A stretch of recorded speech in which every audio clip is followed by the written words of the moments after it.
Dear students, parents, and all good English language learners, welcome all of you to my YouTube channel Speak English Daily platform. Today's topic name is can and could. We are going to learn can and could, how to use can and could in English sentences. हे जे दोन शब्द आहेत, हे जे can and कुड हे दोन शब्द आहेत, हे दोन शब्द आपण इंग्लिशच्या वाक्यामध्ये कसं वापरतो. पहिला शब्द आपण पाहूयात. First word, first model we can see that is can. Can म्हणजे काय? Can is ability, can is the capacity. Yes, can is the ability, can is the capacity.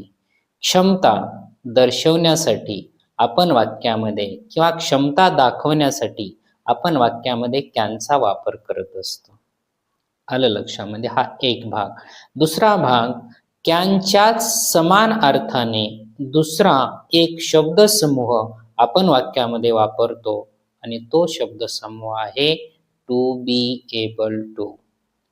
सर्वप्रथम आपण कॅनची वाक्ये पाहूयात आणि कॅनच्या वाक्यामध्ये, त्याच कॅनच्या वाक्यामध्ये आपण टू बी एबल टू या शब्दांचा वापर करूयात.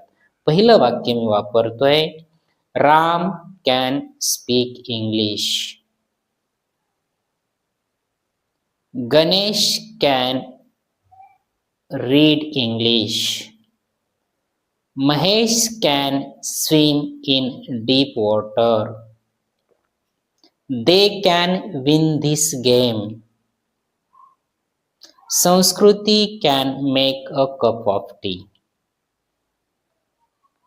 या प्रकारची जी वाक्य आहेत, याच वाक्यामध्ये किंवा अशा प्रकारच्या वाक्यामध्ये आपण टू बी एबल टू वापरूयात. शेवटचं वाक्य होतं, Sanskruti can make a cup of tea. Sanskruti is able to make a cup of tea. Next sentence, they can win this game. They are able to win this game. Ram can speak English. Ram is able to speak English. I can drink a glass of water. I am able to drink a glass of water. लक्षामध्ये आलं मुलांनो? कॅनच्या ठिकाणी am is are plus able to याचा वापर करतो, अर्थातच to be able to. Understood?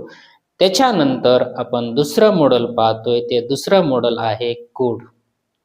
कुड हा शब्द, कुड हे मॉडेल आपण कुठे वापरतो? We use this model in past tense. कसं? When I was young I could not run fast. When Rigved was young, Rigved could not read English. When Sarthak was in hospital, he could not eat more food. याचाच अर्थ, when Sarthak was in hospital, was means past tense. And he could not eat more food means it also past tense. पण या दोन वाक्यामध्ये जरी आपण past tense use केला असला तरी पुढच्या वाक्यामध्ये आपण can वापरू शकतो. ते कसं? When संस्कृती was young, she could not run fast, but now she can run fast. But now she can run fast. Understood? When Rigved was young, he could not speak English, but now he can speak English. When Sarthak was in hospital, he could not eat more, but now he can eat more. लक्षात आलं मुलांनो?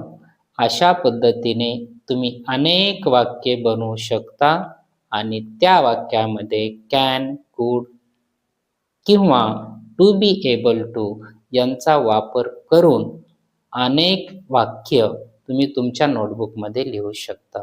अशा पद्धतीने जर तुम्ही तयारी केली, प्रत्येक छोटा बीट जर दररोज तुम्ही पाहिला, if you see the small bits of grammar and if you keep that small bits of grammars permanently in your mind, then definitely you can speak, you can read, you can write perfect English.